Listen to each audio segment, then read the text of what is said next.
네, 지난번 제가 추천드린 책처럼 이번에도 동시집 여기 10살 5빛깔이 전하는 마음의 두 번째 시를 한번 분석해 보려고 합니다. 그 제목이 기도고 정세훈 군의 시입니다. 어떻게 이렇게 초등학교 3학년들이 이렇게 시를 쓰는지 정말 대단하다고 생각하고, 이 동심을 어른들이 읽는 것만으로도 얼마나 참 마음이 따뜻해지는지 모르겠습니다. 우선 제목이 기도입니다. 기도. 이 기도라는 것을 보면은 이 기와 도가 다 빌다, 누군가에게 빌다는 뜻입니다. 근데 그 빈다라는 이 기도의 개념이 자신의 인간으로서 도달할 수 없는 능력을 가진 어떤 대상에게 하는 비는 행동을 우리가 기도라고 하고, 영어로 기도는 prayer죠, prayer. 이 단어 안에 보면 어떤 게 있냐 하면은 요 ray가 있어요, ray. 이 ray가 사실 우리가 x-ray 할 때, 이 x-ray 할 때 이 ray, 이게 바로 빛입니다, 빛. 저는 이런 생각 하거든요. 이 기도라는 행동 자체가 보통 포기, 지금 이런 상황을 어떻게 너는 생각해? 좀 포기했어요. 이런 애들이 있어요. 그 어린 아이들 중에서도. 근데 반대로 저는 잘해달라고 저는 기도해요. 이런 애들, 이 두 개의 차이점이 뭘까? 보면은 이 기도하는 애들은 자기가 갖고 있는 이 생각, 이것이 되게 확신에 차 있어요. 자꾸 뭔가 해달라고 하고 싶다라고 이렇게 비는 아이들은. 그래서 이게 보면은 확신에 차 있죠. 이 확신에 차 있는 아이들은 결국에는 말을 하는 걸 보면은 확언을 합니다. 확언. 확실한 언어를 많이 써요. 저는 이거를 되고 싶어요. 전 저렇게 되고 싶어요. 저런 사람이 되고 싶어요. 이렇게 확언을 합니다. 그러다 보면 얘들의 행동을 보면 확행을 하죠. 확행. 확실한 행동을 해요. 이 시간에 제대로 하고, 저럴 때도 저렇게 하고, 이렇게 확신과 확언과 확행을 이끄는 것이 결국에는 자신이 뭔가 되고 싶고, 자기가 할 수 있는 정도를 넘어서서 자꾸 하게 해달라고 어떤 그런 신념을 갖는 아이들이죠. 그런데 반대로 이 포기하는 아이들, 저 포기했어요, 이런 말을 많이 하는 애들은 항상 뭔가가 불확실합니다. 불확실해요. 이 불확실성에 늘 빠져 있기 때문에 얘들은 불안합니다. 불안해요.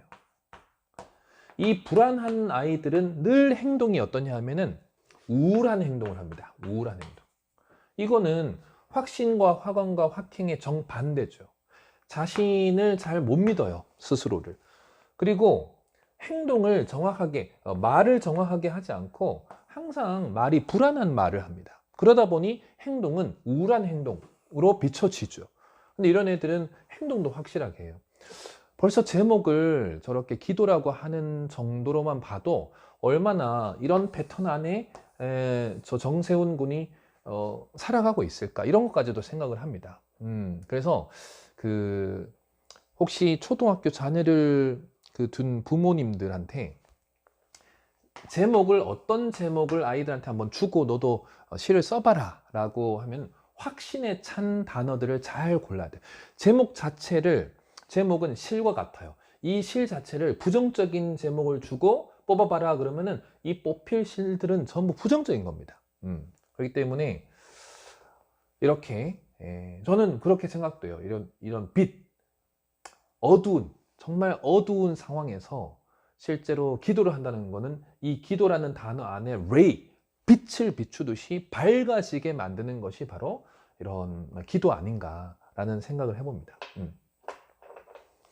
그러고 한번 읽어볼게요. 친구가 아파서 학교에 못 온다면 빨리 나와서 학교에 와 라고 기도해봐. 요게 1년입니다. 보통 시는 연이 있고 행이 있죠. 행. 이게 지금 1년, 2년, 3년 이렇게 되어 있습니다. 영어로는 이제 스탠자라 그러는데, 그리고 1년에는 2행이 있죠. 행은 라인이라고 합니다. 각 1년, 2년, 3년 각각의 핵심 포인트도 있지만 각 행들의 핵심 포인트도 있죠. 네. 근데 친구가 아파서 학교에 못 온다면 분명히 친구 관계를 어떻게 여기고 있는지의 모습들이 이제 나올 것 같아요. 빨리 나와서 학교에 와 라고 기도해 봐 라고 하는 겁니다. 그러니까 친구의 몸은 내 몸이 아니기 때문에 친구의 몸을 내가 어떻게 해줄 수가 없죠. 그러니까 인간의 능력 위에 있는 어떤 대상에게 부탁하는 거죠. 친구의 몸을 낫게 해주세요. 그래서 빨리 학교에 나오게 해주세요 라고 하는 것. 이런 것들 보면은 참 자존감이 높은 그런 상태를 볼 수 있죠. 원래 자존감은 세 가지로 나눠집니다. 자기 효능감이라는 게 있고, 자기 조절감이라는 게 있고, 자기 안정감이라는 게 있습니다. 이게 뭐냐면은 자기 효능감은 이거는 생각입니다. 생각이 내가 어느 정도의 목표를 세우고 이룰 수 있을 것 같아 라는 생각, 이거의 자기 효능감이고, 자기 조절감은 불편감이나 힘든 거나 이런 상황에서 내가 이거를 나락으로 빠지지 않고 감정을 통제할 수 있는 것을 자기 조절감이라 하고, 자기 안정감은 내 신체적인 문제가 어느 정도 나를 잘 뒷받침해 주고 있냐, 이것이 이제 자기 안정감입니다. 그러니까 신체가 불편하고 힘들어도 자존감의 다리 하나가 무너지죠. 그러니까 이 친구한테 정말 빨리 나와서 학교에 와라고 하는 거는 친구의 안정감을 충분하게 좀 빌어줄 수 있다, 빌어줘야 된다라는 생각을 하는 거고, 또 그렇게 해서 친구가 나왔으면 좋겠다라는 생각을 하는 거고, 그러면 친구가 학교에 나와서 나랑 같이 공부도 하고 같이 생활할 수 있지 않냐라는 친구가 아프니까 아프겠다 이렇게 생각하고 끝나는 게 아니라 감정 조절을 지금 하고 있는 거죠. 이렇게 기도라는 어떤 제목을 통해서. 그리고 두 번째 연에서는 넘어져서 많이 다쳤거나 감기 같은 것에 걸렸을지도 몰라. 저 이거 보고 상당히 놀랐습니다. 이게 뭐냐 하면은 보통 친구가 어떤 상황인지를 한번 생각해 보라 그러면은 모르겠는데요. 지금 초등학생 아이들 집단 상담을 하면 대부분이 모르겠는데요가 대부분이에요. 그런데 친구의 입장까지 가서 이랬을 수도 있고 저랬을 수도 있어 라는 생각을 하는 것조차가 자존감이 상당히 높은 겁니다. 그렇기 때문에 두 번째 2연에서 보면 넘어져서 많이 다쳤거나 감기 같은 것에 걸렸을지도 몰라. 이 모습만 봐도 상대방 입장에서 가서 상대방이 어떤 상황일까를 생각해보는 훈련이 되어 있는 거예요, 벌써.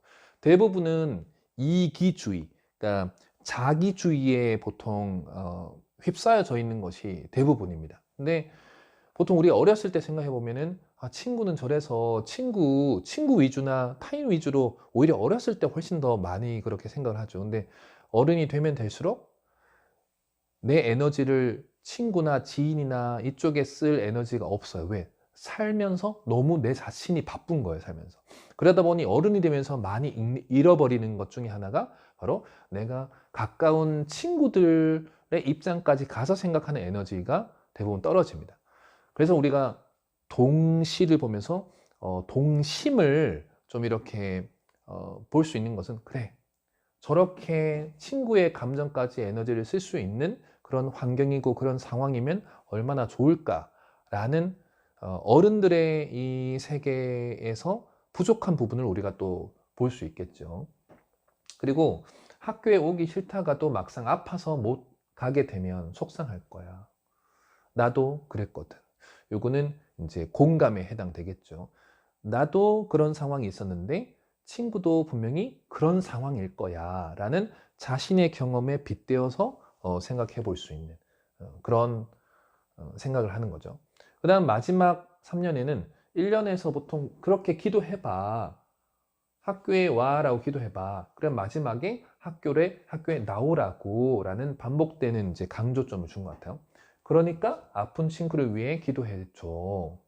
얼른 나와서 학교로 나오라고.